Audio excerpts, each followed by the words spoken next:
And today it is our pleasure to welcome Professor Pelle Snickars from the Department of Culture and Media Studies at Humlab to talk to us about welfare state analytics.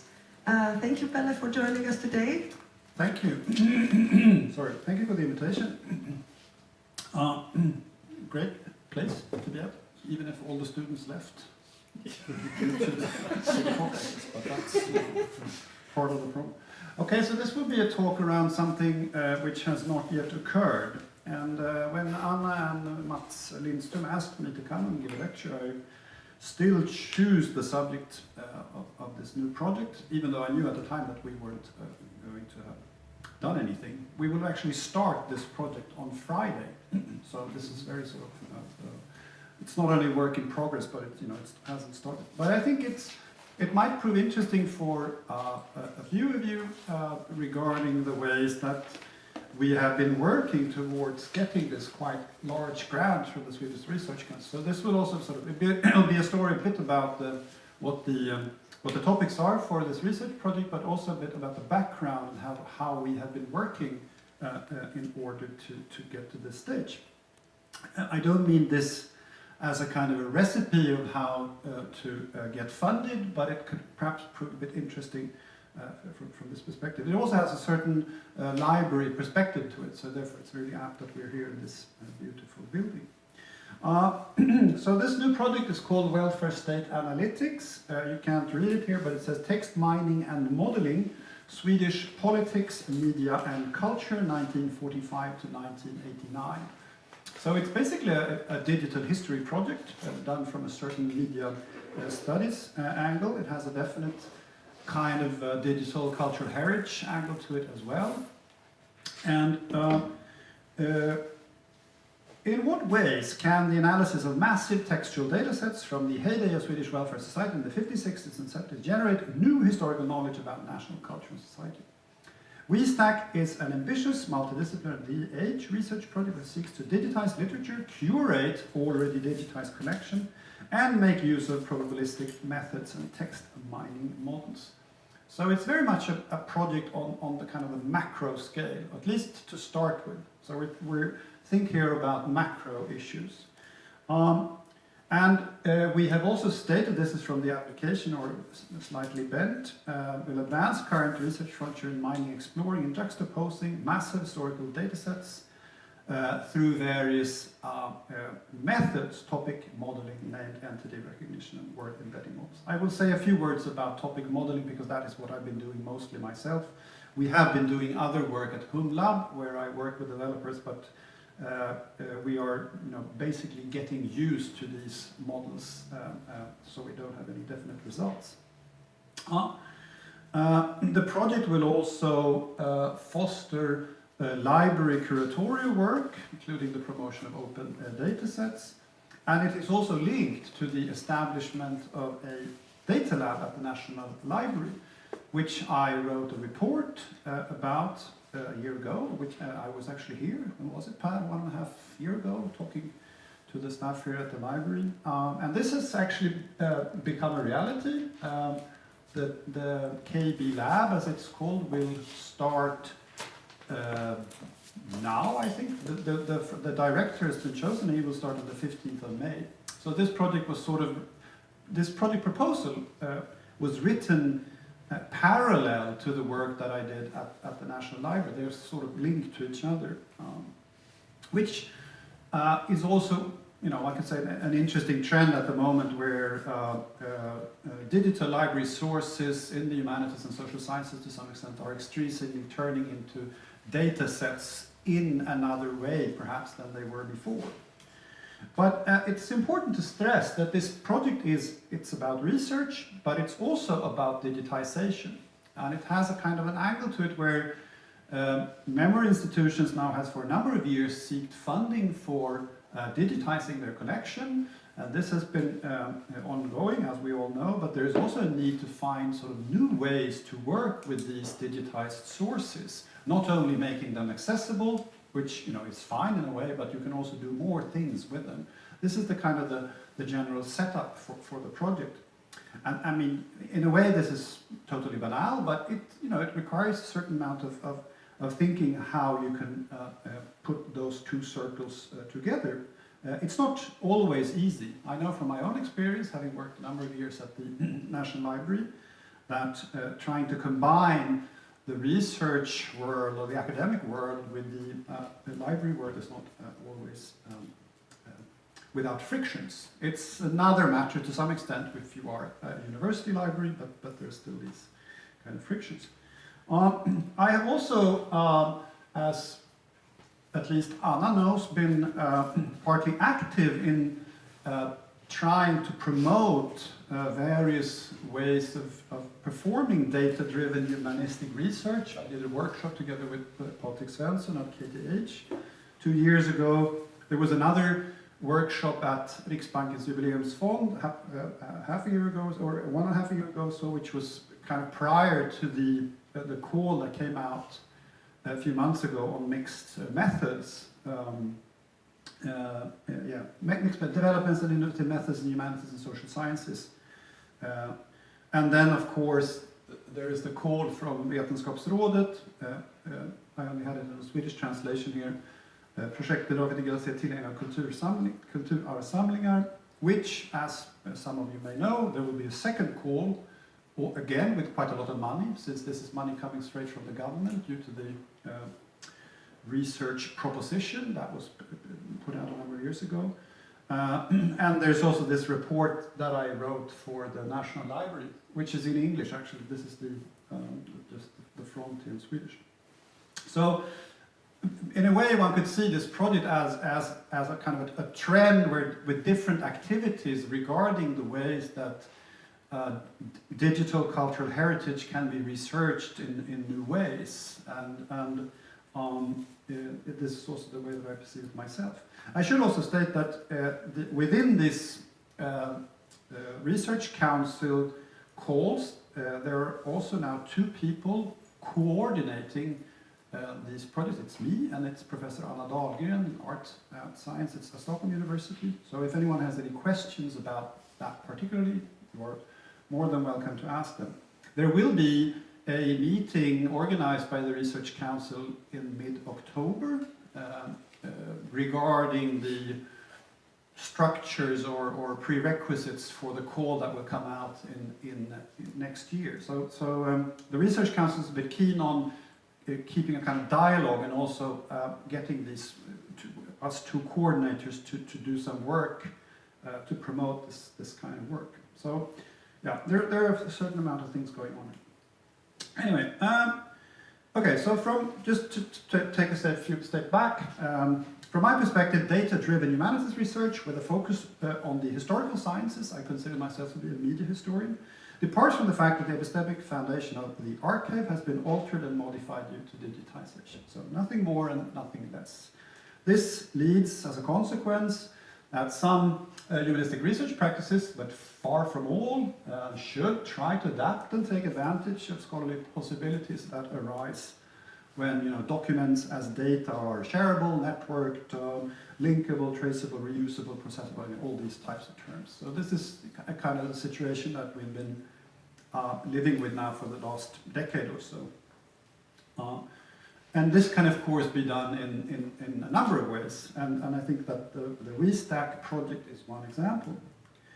So, in a way, one could see my own kind of trajectory developing from archival to data-driven humanities research, in a way, but I'm still a fond lover of archives. I was just telling Solveig that I'm now spending time doing a media history around memory institutions in Sweden. I've been going through the National Museum's archives. So I'm not only doing this kind of computational stuff, even though that kind of traditional archival work is, as we all know, also turning increasingly digital. We have the sources that are digitized. We can work with them in new ways. So there's also that aspect to it. So for a number of years, my own research was driven by what I found in the archive, and today, then, given the rapid pace of digitization of cultural heritage, it is increasingly, but not solely, I will stress that, driven by the access and analysis of data, including various tools and methods and offer. And this is also partly due to the fact that I've been working at Umeå University for a number of years at Humlab, where there are a number of dedicated developers who can help out in this process, and they've also been keen on helping out with various applications. They've been really, really important. Again, a kind of a disclaimer. This kind of data-driven humanities research and applied method needs to pay attention to the altered materiality of the archive. That we are facing a kind of a different material in digital form, and I will get back to that. And the production process of data to various forms of data agency, or the kind of epistemic machinery that produces these new forms of data. So it's not a kind of transparent process. I won't go into details here, but this is of course a big a prerequisite for a lot of this research. Okay, so what will I talk about? I will talk about background and previous research and research projects that has in one way led forward to this new project. I will say a few words about the actual data sets and the textual methods that we will use. Mostly the topic modeling stuff that I've been doing myself a bit. And then also, towards the end, come back to a number of the actual research questions that this project is about. Again, we haven't started, so it's, we think that we will pose those research questions, but we don't know if we will find interesting stuff. So that's the kind of the general setup for today's talk. This is my colleague, Johan Jarlbrink, who I've been collaborating with quite a lot over the last years. This is a project that we did a couple of years ago on material from the National Library, the digitized versions of Aftonbladet from 1830s, 40s, 50s and 60s, where we tried to do massive analysis of these texts, and we were particularly interested in the way that the newspaper described the introduction of new media technologies. So this is Johan looking at the electrical telegraph, which was one of his cases. We did a number of presentations about this material. This was from one conference in the US. Rapidly, this project also turned into kind of meta project around the digital quality of the newspapers that we were researching. This was funded by Söderbergsstiftelsen, and we had some 40,000 pages of Aftonbladet that we were working with at the moment, or at that time. Fairly big data set of 2 million words.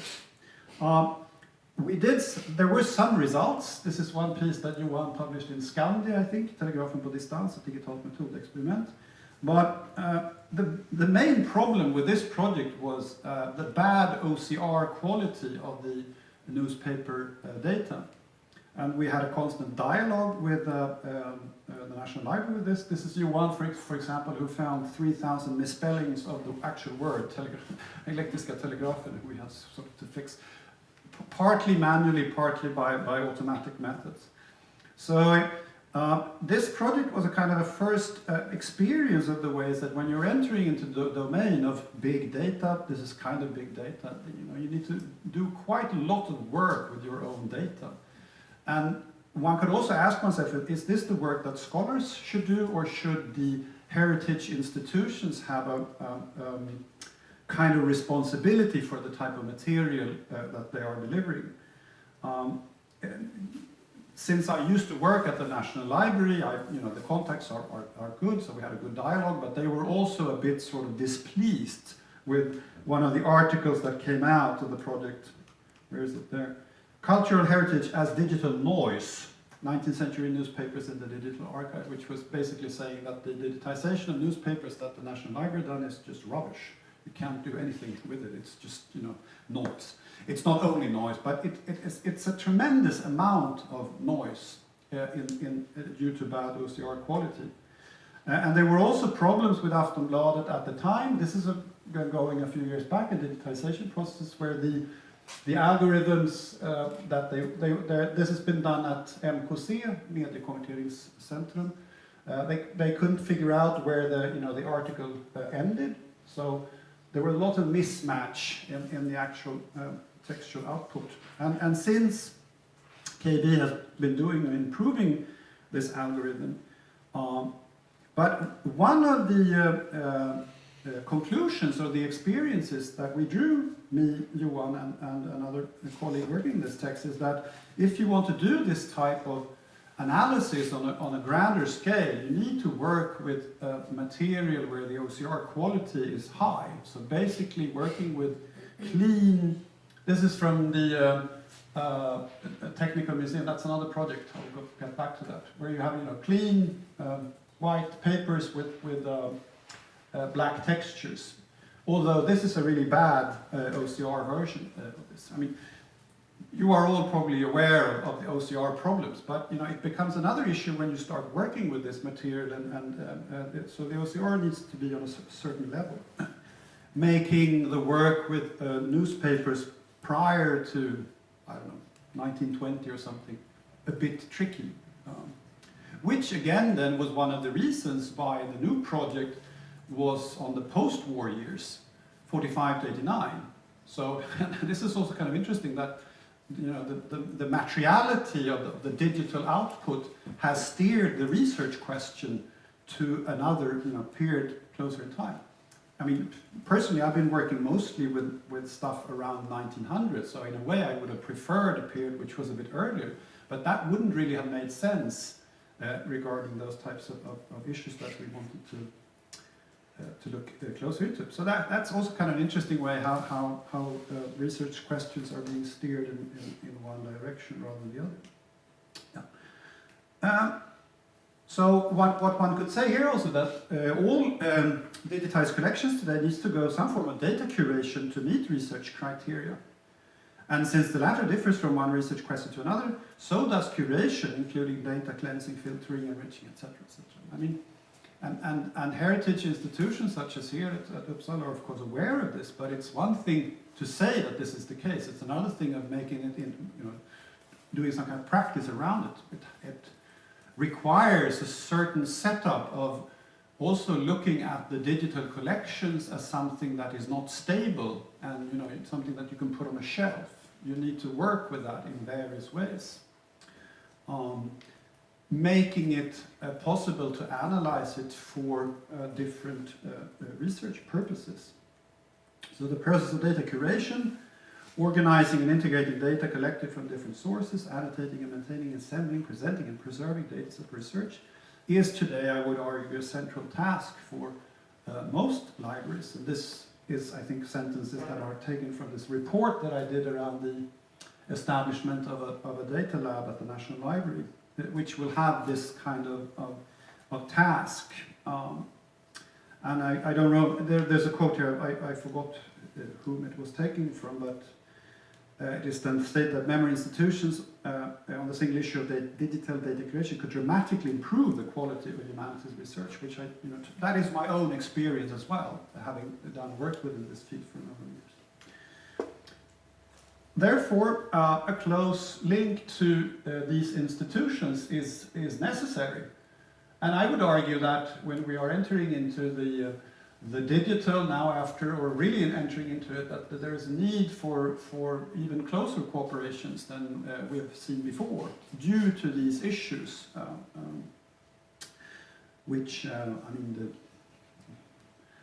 this talk is of course a good example of exactly that. Okay, so another experience from another research project, Digitala Modeller, which is an ongoing collaboration with the Technical Museum in Stockholm, where we digitized their yearbook, Daedalus, which again was clean white sheets, or pages rather, with black text, much better OCR quality, where we also used different textual analysis tool. This is again Johan Jarlbrink, who has done most of the work. I won't go in any details, but Johan has been looking at where is the history of technology located in Sweden according to Daedalus, and he's used named entity recognition algorithms that could put names and organization and geographical locations into a text and then plot them out. So there is a number of research questions here. But the most interesting thing again with this Daedalus data set is, and I wrote about this quite extensively in this report, is that this material also needed to be curated. Every Daedalus issue, for instance, started with a number of addresses at the Technical Museum, people who were part of the association of the Technical Museum in Stockholm, and then were all these names and where they lived, etc. And these, if you put this type of data into this named entity recognition algorithm, it just goes bananas. So you need to sort of get away with some materials. We needed to put in small, what's the word? Asterixer between articles in order to segment the material. We needed to do this by hand. So even though we had quite a lot of text here, the text itself in digital form needed curation in order to get these algorithms going and produce apt results. Which again stresses the need for a kind of close collaboration between the library or the institution where the material is at and the actual work that is being done. Another important experience from, and this is some results of this project is here in this book that came out recently, Digitala Modeller. Can be downloaded from medhistoriskarkiv.se. There's also an exhibition at the Technical Museum around our research projects, which we are quite happy about. But what I wanted to get to was that size matters as well. So the Daedalus dataset was, I think, 15,000 pages, a few million words. But it turned out that this is, it's not enough. Some of these textual models don't really work. You need more words. And then, of course, there is also the issue that, regarding broader research questions about the history of Swedish technology, etc., they couldn't hardly be addressed at all. They could only be addressed insofar as what Daedalus tells us about the history of Swedish technology. So you're sort of stuck with your own materials, which, I mean, it's in a way it's banal, but when we started working with it, it became also a bit, so what can we actually say? We can't say anything. Which was also then an experience that we took with us to the new research proposal. Now we need to go big. We need to have lots and lots in order to be able to put more broader research questions. So the OCR quality and that size matters were kind of important ideas for coming up with a new research proposal. Again, in an interesting way, sort of stressing the way that the actual data or the material has been steering the research question. So in a way, it's a kind of a research process which is turned around in an interesting, but perhaps also a bit kind of a problematic way. This was, but we couldn't really say anything about Swedish history or technology. So we decided to take big data to the next level, humongous data. That which was actually a prerequisite when we talked about the new application. So we've now been working with Aftonbladet during the 19th century. It simply doesn't really work. So we need to move ahead in time. And we've also the experience of working with the Daedalus datasets, which is too small. We need to go bigger.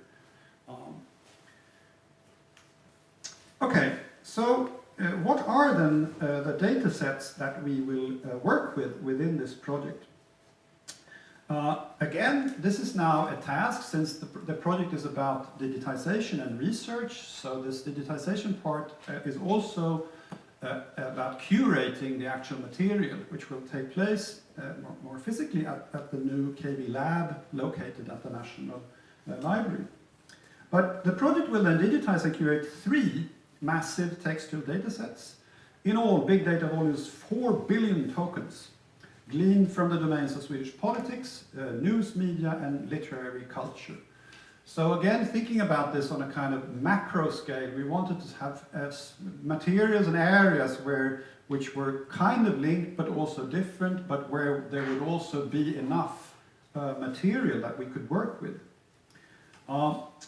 will be 3 work packages in the project: digitization and data curation, primarily located at the National Library; text mining and modeling, doing the actual modeling and development of tools, etc., and then the more research side, analytics and research. So the first of these 3 is then what we call simply politics. And this data set will be made up of the digitized Swedish governmental reports, SOU, which are already digitized, as you know. And this is a series that's from 1922, I think, until basically today. At KB and also at other, I think you can download them up until 2003 or 5 or so. But this is also a data set that we've been doing work with before at Humlab, so we were fairly familiar with it. But we will also add proposals and debates from the Swedish Parliament, Riksdagstrycket, which is also a tremendous data source, kind of hard to work with. Its OCR quality isn't as good as the SOU, but we will try to put that into one data set. Then we have the issue of media, where we will again try with newspaper materials, Aftonbladet and Dagens Nyheter from 1945 to 1989, which we think will work better than the previous experiences with working with the 19th century versions. Partly due to that these newspapers have been digitized quite recently, and also because modern newspapers look a bit different than the ones during the 19th century. They are in that sense cleaner, so we hope to be able to get better results. And then the final circle, the kind of the clue of the project is culture, where we will digitize both Bonniers Litterära Magasin, in a way similar to the stuff that we've been doing with Daedalus, plus all Swedish novels from 1945 to 1989, around 22,000 titles. This is the most sort of, in a way, tricky part of the project. In a sense, the culture sphere is a kind of a project within the project. So this will be sort of done separately. And the way that we've organized this is that ever since I worked at the National Library, I've been aware that there was a kind of a double collection, Dubblettsamling, of Swedish novels from 1956 up until the 1990s somewhere, due to the second printing that was kept at the National Library. And this collection can then be slaughtered, slaktat, in order to reduce the digitization cost. When we got the money and we've done some more counting, it turns out that it's perhaps not all of these 22,000 titles. So we have a sort of a problem here in order to sort of fill up, so to cover up for all the novels. But I'm sure that this will be possible. This part of the project taps in, of course, into the work that Litteraturbanken has been doing with Mats Malm. But Litteraturbanken has worked in a completely different manner. It has been more about digitizing slowly, doing philological work, basically, being very apt. This is more about mass digitization. But I hope that we could sort of fit these together, and this sphere also taps into ideas that have been put forward by Erik Fichtelius in his library report to the government around giving the National Library more money for digitizing various amounts of material. So I'm quite confident that we will sort of be able to digitize that material in one way or the other. Anyway, okay, so politics again, and the SOU material, which you are probably all familiar with, and then plus this Riksdagens öppna data, which is an interesting material, but it's really a lot. So we need here to think carefully about how to package this data set of politics. I guess that we will also work with kind of sub-data sets, so we will have one around the SOU, and then one around the Riksdagens data, and then try to also to merge them. And of course, I didn't say that, the idea here is also to have, and I will get back to the research questions, which sort of also link these spheres to one another. So they're not only to be looked upon separately, but we also want to try to look at trends between them. I've done myself, together with my PhD student, who's now finished, Fredrik Norén, work with the SOU material. These are some of the SOUs related to media, by the way. We published an article called Distant Reading: The History of Swedish Film Politics in 4,500 of these, where we basically used topic modeling and distant reading ideas and trying to track kind of a new perspective of Swedish film politics and policy making, software mallet. And well, as some of you know, topic modeling enables research to detect discursive connections between themes and texts that potentially then could open up for new questions. So what the topic modeling algorithm works is just taking resemblances between words and then putting them in these long lists in order to and from these you can extract topics. Topics are not named; they are just relational, but you could give them names. So if you look here, the one that is called 158, which is an arbitrary number, is about film. And these are then only the first 20 words around the film topic, but you could also expand the film topic to become huge. So it's about relation between words. And the words that are in the inner circle are the most likely to occur within the topic. So within the film topic, film is likely to occur. Okay, makes sense. But skolungdom is not that likely to occur. And this is, when you start working with this, it's kind of abstract, but it's quite fascinating as a way of thinking about, and also the way that topics relate to each other. So in this article, we were also interested in the way that media issues in general, in all these 4,500 SOUs, were interlinked. So you would have film over there, and then you would have new media, which would be computers and telecommunication, and you would have the broadcasting, which would be public service, and then the press, and then you would have a number of topics who were interlinked with this. So we've had a kind of an experience of working with this on a grander scale and producing some kind of interesting results. It's very explorative. It's quite a lot about trying out and thinking about relations and one could, in general, say that topic modeling can be seen as a method and research for gathering an overview, again working on a kind of macro scale, pose new and unforeseen question, but also a computational support makes it possible to apprehend major patterns, which are then, of course, more or less impossible to detect through a kind of traditional archival investigation. So again, we're zooming out the materials and looking at patterns which you can't otherwise trace. Again, the idea then is to sort of try to find these linkages in a sort of similar manner to the stuff that we've been doing before. We don't know. I'll get back to the research question, but that's kind of the general setup. Yeah, they are interlinked. They are not separate. Yeah.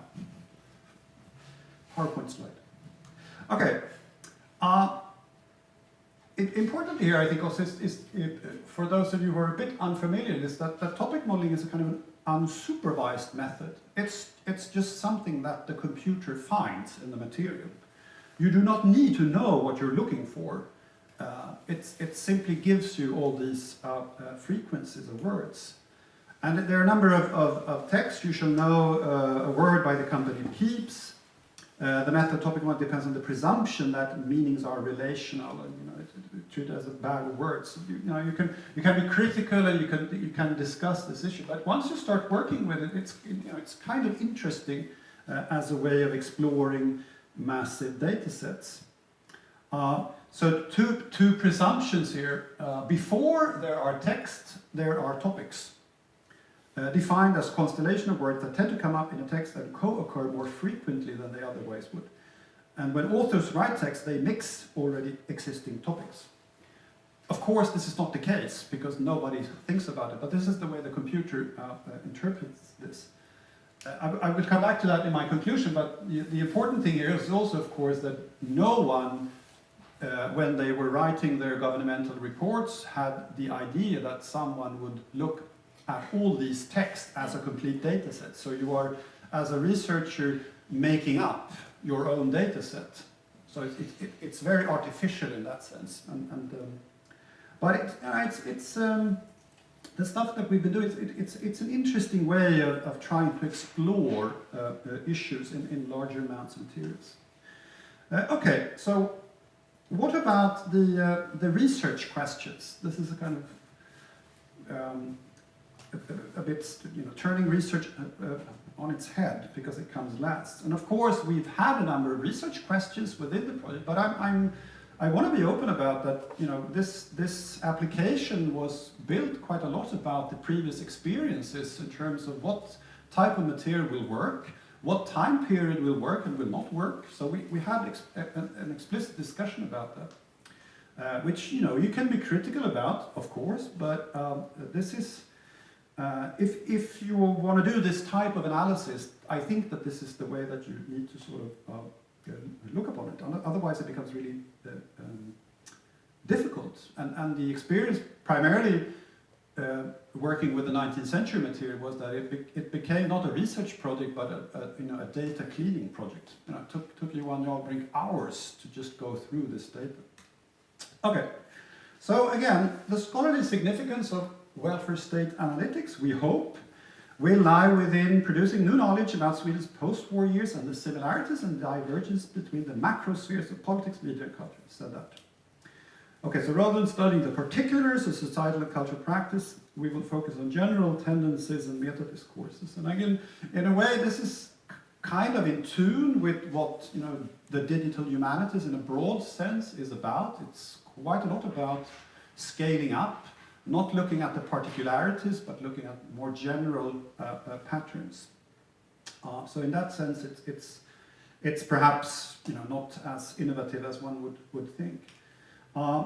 The third work package, again, the one on research, is organized into 6 research tasks, including a number of subtasks, where the first 3 focus on general tendencies that cut across all 3 datasets, and the latter 3 on particular research issues within each. So we want to look at both interlinkages between the various spheres, but also dive into more particular questions within these datasets. And there are 3 major issues that we will start with: globalization, emancipation, and individualization.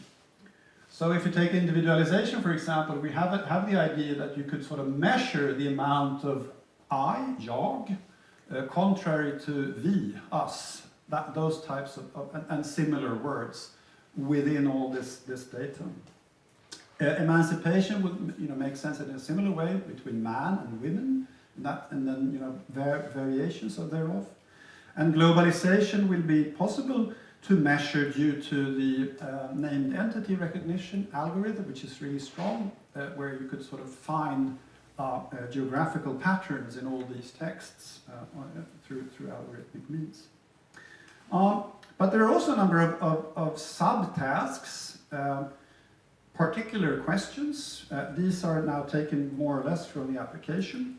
Welfare state keywords. Will discern all of the central keywords explicitly expressed in the Swedish Parliament during the post-war and welfare state era. So this is mostly linked then to the politics data set.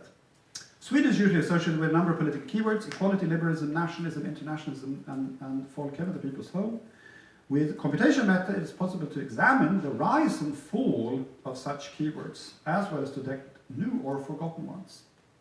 By using word embedding methods, the subtasks will identify keywords, were conceptualized, how their meaning changed over time, which is called dynamic word embedding models. We sort of measure this as time goes by. So one could say that a kind of a general way that we frame our application is also to, okay, so we have a certain description of what the welfare state years were about. And there are these assumptions within previous work. Do they hold true given an analysis of a large amount of data? On more macro trends, but also in more particular arenas. And we've worked quite well with that, it has been proven a quite interesting way to use these methods before. Johan, for example, during working with the 19th century Aftonbladet material, again, we were both interested in the way that media were described and particularly telegraphy. And there is within media history, there is a kind of notion that telegraphy was, it was utopian communication over distance, all the distances disappear, etc. That kind of rhetorics. But when we started to look into the data, the electric telegraph was much more associated with material circumstances, wood, fences, poles, that kind of very sort of practical stuff, quite far detached from these kind of utopian ideas. So, the questions that we want to pose here has that kind of similar setup to them. Another subtask, mining national media politics. It revolves around the fact that the Swedish state for a long time has taken a great interest in mass media of different kinds. By way of topic modeling, the subtask will examine all discourses around mass media or media that can be identified in both the parliamentary documents and the SOE report. So this is kind of similar to the work that me and Fredrik Norén has been doing before, but now expanded on a grander scale. And the subtask will also specifically look at discourses on media policy in as far as they can be discernible in this data. We are also interested in taking out parts of the newspaper material, so that we think that it will be possible to write a script where an algorithm can pick out all the cultural pages or arts, literature and culture sections in both these newspapers.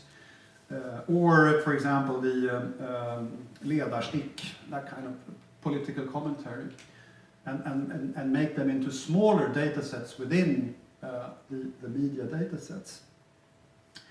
We will see how that goes. And again here, the subtask, as it says, will need substantial curation. And prior Swedish researchers often argue that cultural journalism became heavily radicalized from the 1950s and onwards. Yet such assertions hold true if you look at the whole of the material. So again, putting previous assumptions about research on a kind of broad scale, that has been the kind of the setup, and then trying to undermine or empirically understand or analyze these issues through a massive amount of material. We will see what comes up, but hopefully some interesting things. And then finally, just an example of a subtask related to the novels. Again, this will be in the later part of the project due to the fact that these novels, first of all, needs to be digitized. But we are interested in as one of the subtasks is called a literary cartography of the Swedish novel. So it will look at the geographical horizons of Swedish prose within this material. And again, there are some literary scholars who have been interested in this stuff, but since the material is not at hand, you can't really say anything about it at the moment.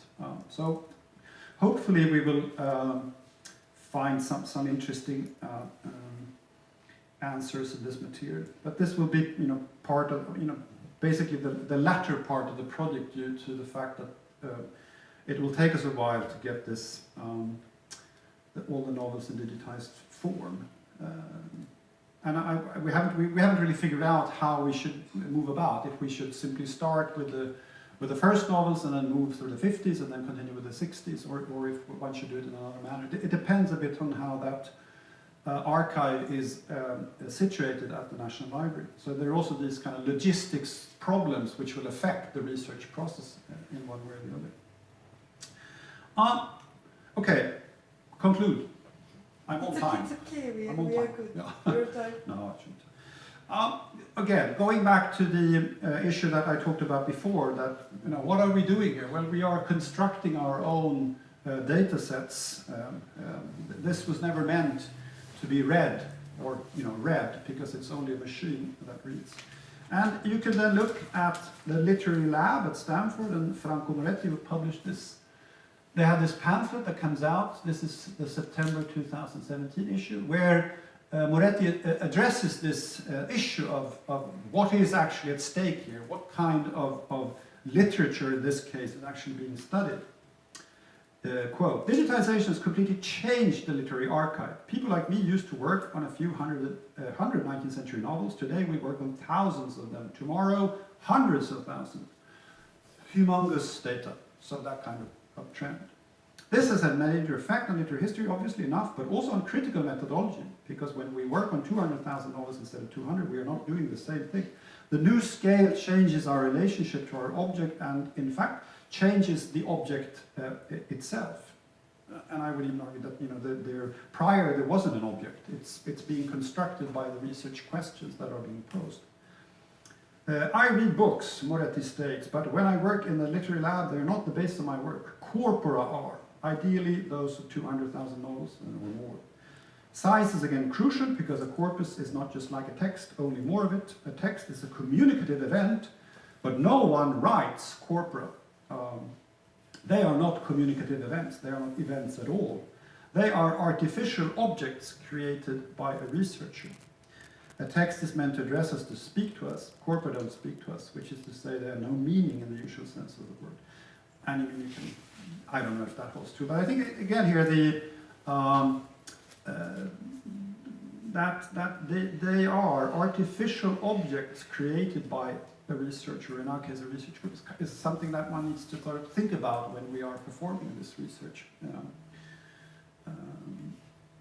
Again, the principal idea of the WeStack welfare state analytics project lies in the computational possibility of scale. I mean, this is the point, I would say, and also why it is to some extent interesting, and why we've been awarded quite a lot of money for it. So, but again, I think we need to be also critical to this scalability issue, even if it's the underlying principle of the project.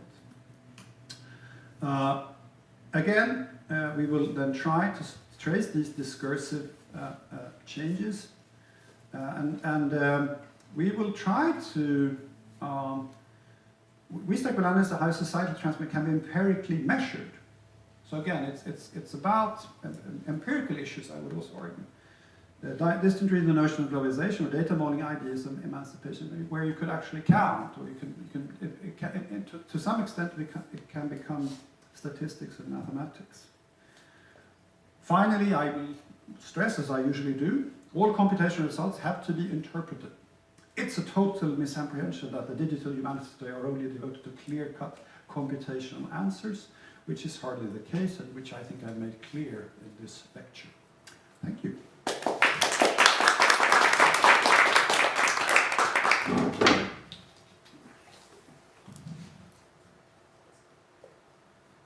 I'd like to invite the audience for questions, please.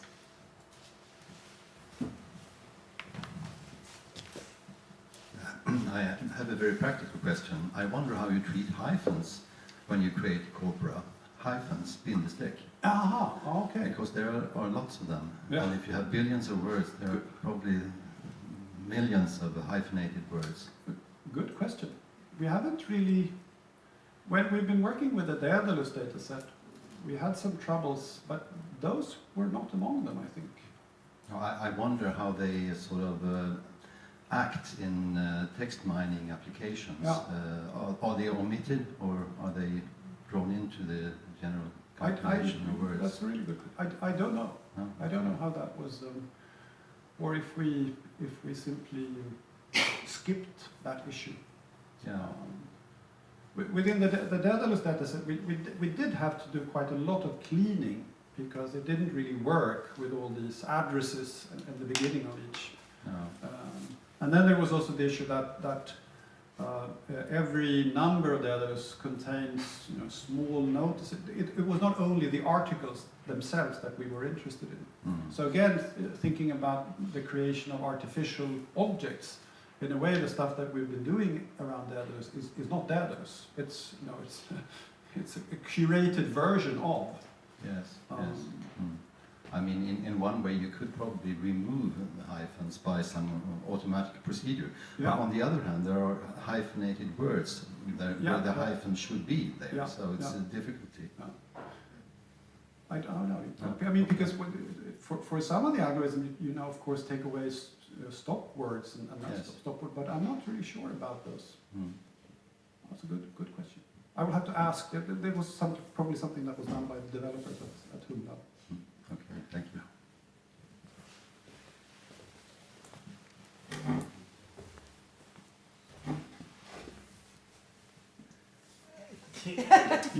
We need the mic for the recording. Yeah. That's why we. Okay, so that's why we have the mic. Yeah. Okay, so thank you for the talk.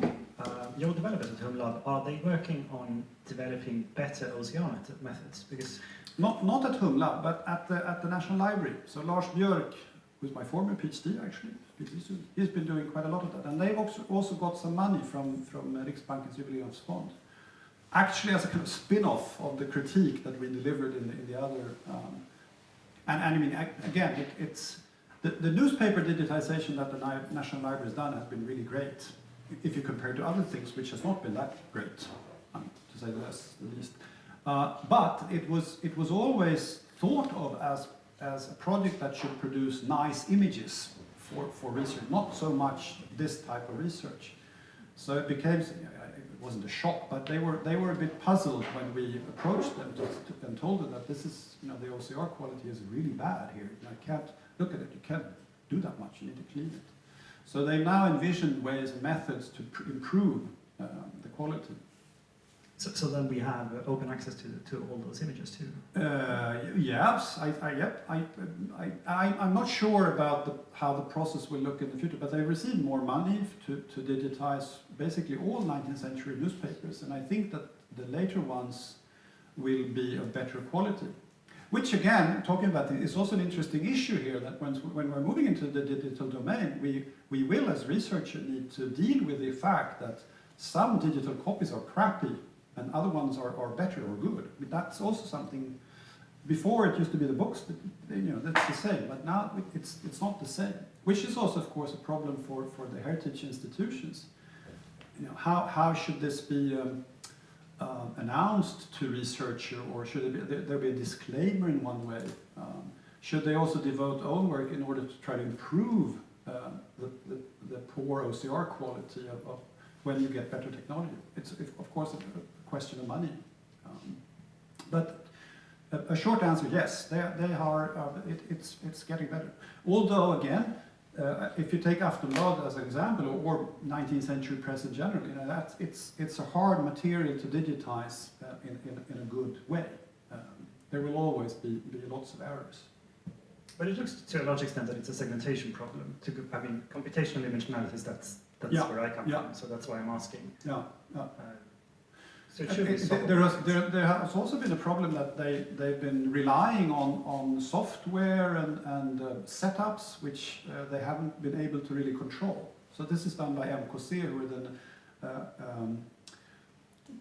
the technological setup is it's a Norwegian firm, Scissors, I think it's called. And they sort of own the rights to the software, and in one way, not the results in that sense, but it's hard to sort of fix, because that was the first thing that we said to them. Well, can't you fix this? A number of the OCR errors, taking away web addresses, for instance, which appear in this material, shouldn't be that hard. But that kind of question was difficult to put, because they were not in charge of the process, and the people working at MKC can't really control the output either. So it's kind of a black box here, which I think that the National Library has also been trying to address in various ways.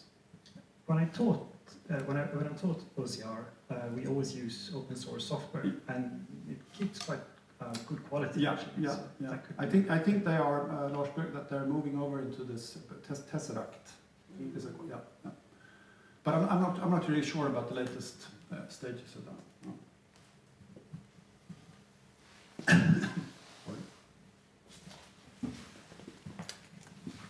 Thank you. It seems like a very great research project, but I'm curious about copyright. How available is the material going to be for the public? Never Or mind other copyright. researchers? No, yeah, no, and yeah, it's the politics data set is the most is the easiest one. And it was also chosen due to rights restrictions. The Swedish parliamentary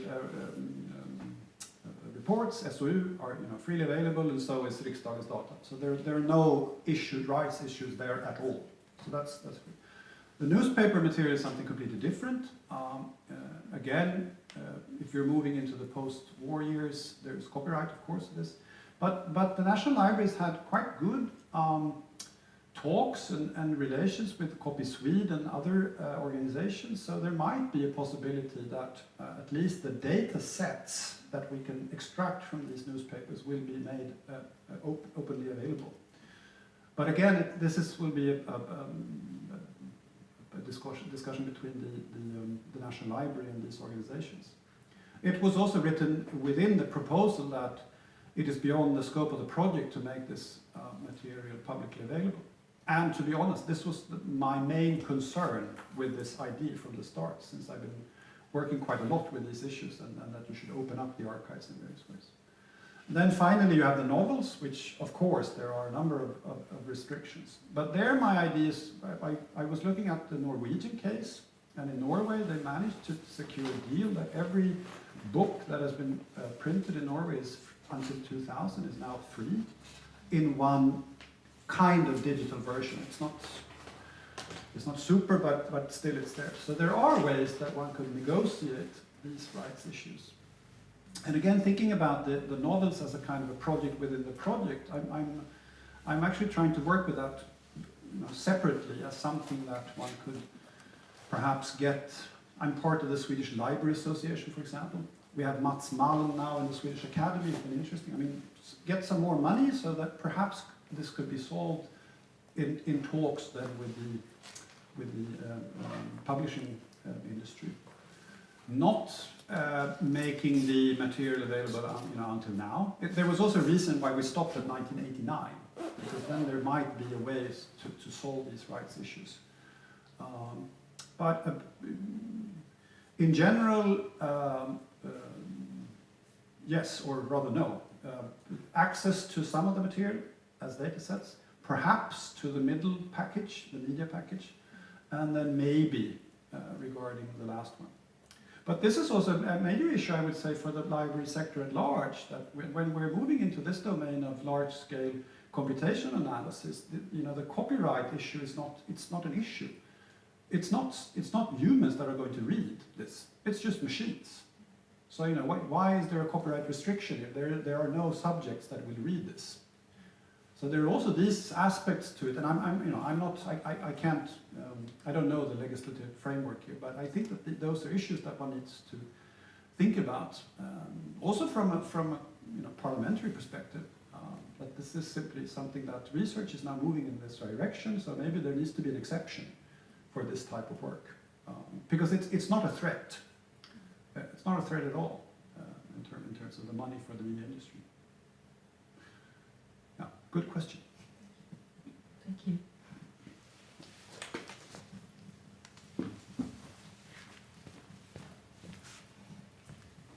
Thank you, Pelle. Very interesting and fascinating project, or it will be when you start. Maybe when we start. Yeah, you kept emphasizing that computational results have to be interpreted, of course, and it also has to be contextualized, which is, I would say, quite tricky, since you have a very ambitious research agenda, and you want to perhaps question the idea of Swedish cultural journalism being very radical. So let's say you find out something new. So how will you go about to contextualize it? Will you do it by generating new contexts with the help of your data set, or with, earlier research, and what happens with the novelty in that case? It's a really good question. So I can't answer what we're going to do because there's only the application pros that I was quoting. But I could come back to the stuff that I did with my PhD student Fredrik Norén around the film policy issues and the SOU material. So one idea which has been around within research for a number of years is that Swedish media policy developed quite independently. You would have media policies for radio and television. You would have it for press. You would have it for film. They would be, they are all media, but they are treated separately. And the work that I've been doing previously on Harry Schein, for instance, he stated already in 1972 that, this is not a good way to treat these issues. They need to be treated as one. Media is converging, blah, blah, etc. So the stuff that Fredrik and I did, could actually confirm on an empirical basis that this is the fact if you look at all of these SOU material. An assumption which has been there before, kind of vaguely, but here we could actually, prove in that sense that this is actually what it looks like. You could see there are distinct clusters and they are interlinked with some few. And I mean, again, it's not revolutioning Swedish media history, but it gives you a certain, okay, so this seems to be the case. And hopefully with this new project now, when there is much more material, and of course we need to do a lot of work, some readings about the kind of the general understanding of the welfare state years. There might perhaps be some things that can be sustained in a certain, yes, this seems to be the case, and then there might be other things that are, this doesn't really seem to be the case when you're looking at a larger amount of data. How much you can then stress that you are finding something new is, of course, a bit difficult, but I would say that, particularly perhaps regarding the field of culture or literature, there I think one could find a number of new ways of looking at this material which has hasn't been seen before, because literary studies tend to sort of not discuss these issues on a kind of larger scale. It's more about the particulars. But we will see.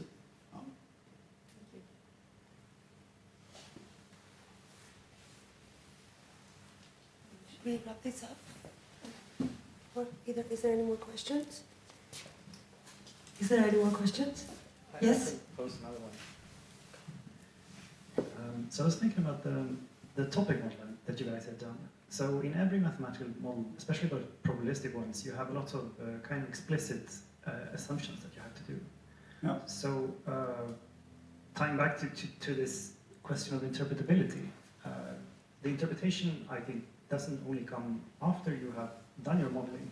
True. But also inside it's also about your the modeling. settings. Yeah. So a thing that I think is interesting is how your assumptions in your math map to some kind of qualitative interpretability. So have you guys worked on that? Yeah, it's a really good question. And we've been, since most of us are humanists, so we don't really know this, but we've set up a research environment through our developer, Jupyter Notebooks environment, where you can actually sort of, okay, so this is now the setting.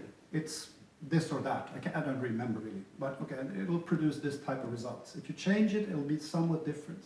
So there is a certain sort of awareness of how the settings will also affect the results, and hopefully we will work, or not hopefully, we will work more with that.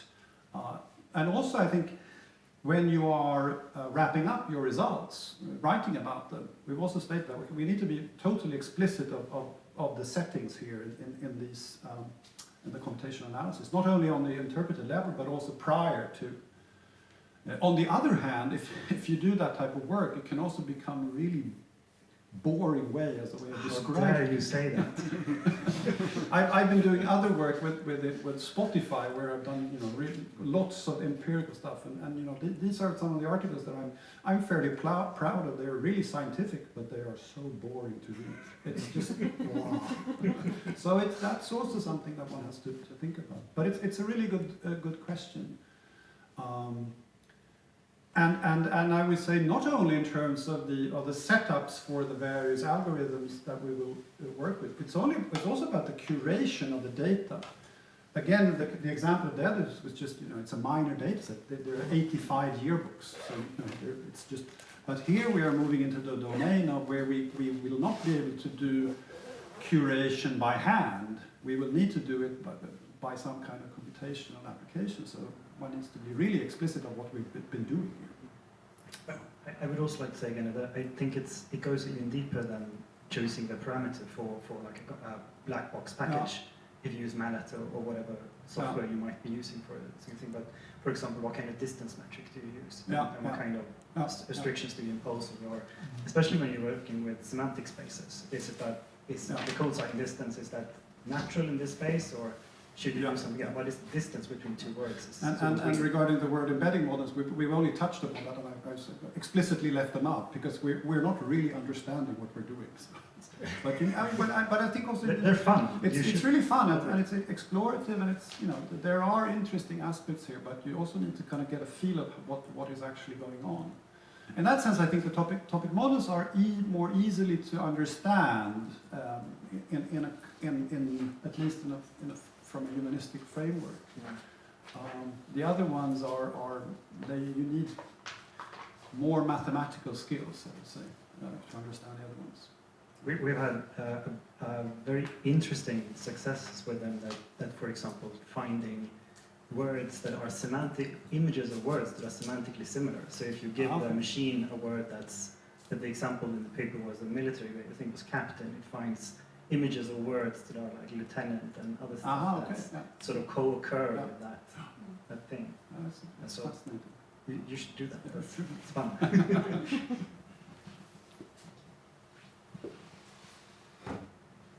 Just scanning the audience for no more questions. Should we wrap this up? Thank you very much, Pelle, for coming. Thank you.